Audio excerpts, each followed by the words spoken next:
இந்த பதிவில் நம்ம பார்க்க போகிற பழம் வந்து சாத்துக்குடி பழம். இந்த சாத்துக்குடி பழம் பார்த்தீங்கன்னா உடம்புக்கு அதிக ரத்தத்தை உற்பத்தி பண்ணக்கூடியது.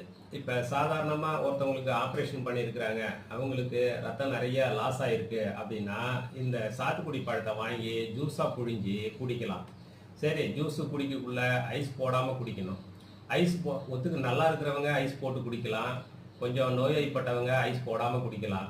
மேலும் இந்த பழத்தை சர்க்கரை போடாமல் குடித்தா ரொம்ப நல்லது. ரொம்ப அதிக ரத்த அணுக்களை உற்பத்தி பண்ணக்கூடியது சாத்துக்குடி பழம்.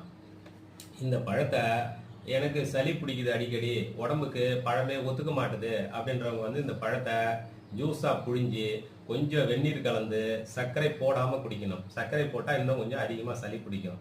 அதனால் இந்த பழத்தை லேசான வெந்நீர் கலந்து குடித்தா சளி பிடிக்கிறவங்களுக்கு பிடிக்காது, உடம்புக்கும் மிகவும் நல்லது.